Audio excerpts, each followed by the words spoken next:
दुर्गा कहती है हिमालय को कि मेरी पूजा भी छोड़, उस ब्रह्म की पूजा कर, ब्रह्म की पूजा कर, उसका ओम नाम है। अब ये गुण तो गाते हैं पूर्ण परमात्मा के, क्योंकि वेदों में ऐसा ही है, उस तत्व ब्रह्म के बारे में बताते हैं और साधना बताते हैं ओम इस ब्रह्म की।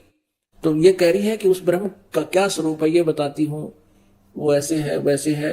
और फिर कहती है उसका ओम मंत्र है, और ओम मंत्र का जाप कर और सब बातें छोड़ दे, यानी अपने सतर की भी कहती मेरी भी पूजा मत करना, और जिससे तू उस परमात्मा को प्राप्त होगा वो ब्रह्म लोक में रहता है। अब गीता जी अध्याय नंबर 8 के श्लोक नंबर 16 में कहा कि ब्रह्म लोक पर्यंत भी सभी जन्म मृत्यु में है, पुनरावृत्ति के अंदर है। अब दास ने जो वर्बली बोला है इसको प्रमाणित करने के लिए इसमें दिखाना पड़ेगा, नहीं तो इस वर्बली को कोई नहीं मानेगा, और इसमें देखने के बाद पुण्यात्मा अवश्य मान जाते हैं। अब देखिएगा ये 7वां सकंद 562 पृष्ठ पे, और ये संक्षिप्त देवी भागवत। देवी के द्वारा हिमालय को ज्ञानो उपदेश और ब्रह्म स्वरूप का वर्णन। श्री देवी जी कहने लगी पर्वतराज, अब हम यहां से लेंगे, उस ब्रह्म का क्या स्वरूप है यह बतलाया जाता है, जो प्रकाश रूप सबके अत्यंत समीप में स्थित हृदय रूप गुहा में स्थित होने के कारण गुहाचर नाम से प्रसिद्ध है, महान पद अर्थात परम प्राप्य है। वह समस्त प्रजा के ज्ञान से परे है, किसी की बुद्धि में आने वाला नहीं है, यह तुम जानो। जो परम प्रकाश रूप है, जो सूक्ष्म से भी अत्यंत सूक्ष्म है, जिसमें संपूर्ण लोक और उन लोकों में निवास करने वाले प्राणी स्थित हैं, वही यह अक्षर ब्रह्म है।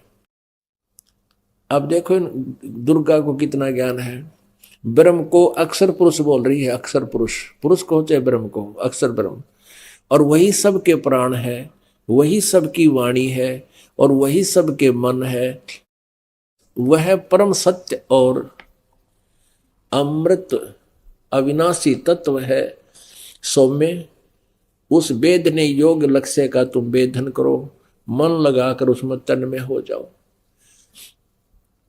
सौम्य उपनिषद में कथित महान अस्त्र रूप धनुष लेकर उस पर उपासना द्वारा तीक्ष्ण किया हुआ बाण संधान करो, और फिर भावानुगत चित्त के द्वारा उस बाण को खींचकर उस अक्षर रूप ब्रह्म को ही लक्ष्य बनाकर वेधन करो, अक्षर रूप ब्रह्म को ही।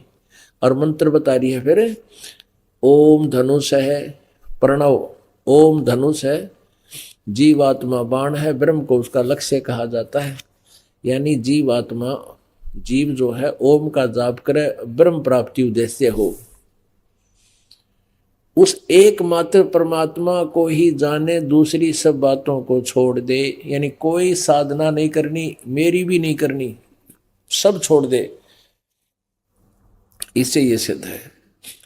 उस एकमात्र परमात्मा को ही जाने, दूसरी सब बातों को छोड़ दे, यही अमृत रूप परमात्मा के पास पहुंचाने वाला पुल है। संसार समुद्र से पार होकर अमृत स्वरूप परमात्मा को प्राप्त कराने का यही सुलभ साधन है। इस परमात्मा का ये देखो, उस हृदय में विविध रूप में प्रकट होने वाला परब्रह्म संचरण करता है, अंतर्यामी रूप से वर्तमान है। यहाँ परब्रह्म कह रहे हैं, किता अक्षर ब्रह्म कह रहे हैं, फिर ब्रह्म की साधना बता रही है। ये देखो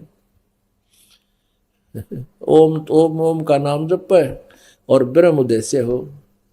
अब है किसी को ज्ञान दुर्गा के, कभी अक्षर ब्रह्म कह रही है, कभी उसको ब्रह्म कह रही है, कभी फिर परब्रह्म लिख रही है। और यहां परब्रह्म बता रही है कि सबके हृदय में परब्रह्म बैठा है। इस आत्मा का ओम के जप के साथ ध्यान करो, इससे अज्ञान में अंधकार से सर्वथा परे संसार समुद्र से पार जो ब्रह्म है उसको पा जाओगे। यहाँ पर ब्रह्म यहां अक्षर ब्रह्म, और यहां फिर ब्रह्म को पा जाओगे। ओम नाम जपो, पुण्यात्मा अपने आप पता लग जाएगा अपने कौन कितने पानी में है। और के क्या बताया फिर ये 563 पृष्ठ पे, वह सबका आत्मा ब्रह्म, ब्रह्म लोक रूप दिव्य आकाश में स्थित है। कहते वो ब्रह्म लोक में रहता है। पुण्यात्माओं, ये ब्रह्म ब्रह्मा विष्णु महेश का पिता है, और यही काल है, काल रूपी ब्रह्म भी यही है। अब यहां थोड़ा सा कंसेप्ट और क्लियर करना पड़ेगा। ये शिव पुराण में दिखाते हैं कि ब्रह्मा विष्णु और ये शिव इस काल के पुत्र हैं। देखिएगा शिव पुराण गीता प्रेस गोरख से प्रकाशित है।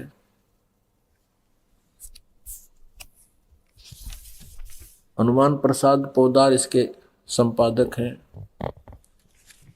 और गीता प्रेस गोरखपुर से ही ये मुद्रित है, प्रकाशक भी यही है इसके,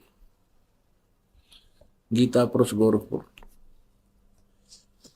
इसमें आपको दिखाते हैं इस काल के बारे में ब्रह्मा बता रहा है नारद को। ये रुद्र संहिता है 101 पृष्ठ पे। ब्रह्मा जी कह रहे हैं वे अपने सारे अंगों पर भस्म रमाए रहते हैं। उन काल रूपी ब्रह्म ने एक ही समय में शक्ति यानी दुर्गा के साथ नाथ नहीं शिवलोक नामक क्षेत्र का निर्माण किया, जो सबसे ऊपर विराजमान है। वे प्रिया और प्रियतम पति पत्नी रूप में शिव और शक्ति, शक्ति और शिव उसमें निवास करते हैं। ये दुर्गा कौन है यहां देखिएगा। वो काल जो है निराकार मानते हैं काल को, कहते हैं वो कभी सामने नहीं आता। फिर उसने सदा शिव भगवान शिव के रूप में अपनी मूर्ति आकार का वर्णन किया, आकार बना ली। तब उस निराकार परमात्मा ने अपने लीला शक्ति से अपने लिए एक मूर्ति की कल्पना की, साकार हो गया वो निराकार काल, और यहां शिव रूप धारण कर लिया। और कहते हैं अपने विग्रह से स्वयं एक स्वरूप भूता शक्ति की सृष्टि की। अपने शरीर से कहता है एक औरत निकाली काल ने, ये ब्रह्म के पेट से परमात्मा निकाली थी, काल के पेट से दुर्गा। और वो निकली हुई औरत कौन है, उसको प्रकृति सर्वेश्वरी त्रिदेव जननी, तीनों देवताओं की माँ, नित्य और मूल कारण भी कहते हैं। सदाशिव द्वारा प्रकट की गई उस शक्ति की 8 भुजाएं हैं, यानी ये दुर्गा है और काल की पत्नी है। अब यहाँ वर्णन ये तो 100 पर पढ़ा आपने, ये वही रुद्र संहिता। अब 101 पर आप पढ़ रहे हो। वे अपने सारे अंगों पर भस्म रमाए रहते हैं। उन काल रूपी ब्रह्म ने, काल कहो चाहे ब्रह्म कहो सदाशिव कहो, एक वो काल शिव रूप बना लेता है। उन काल रूपी ब्रह्म ने एक ही समय शक्ति के साथ शिवलोक नामक क्षेत्र का निर्माण किया। उस उत्तम क्षेत्र को काशी कहते हैं। वे प्रिया और प्रियतम यानी पति पत्नी रूप में शक्ति और शिव, दुर्गा और काल जो प्रानंद स्वरूप हैं, उस मनोरम क्षेत्र में निवास करते हैं।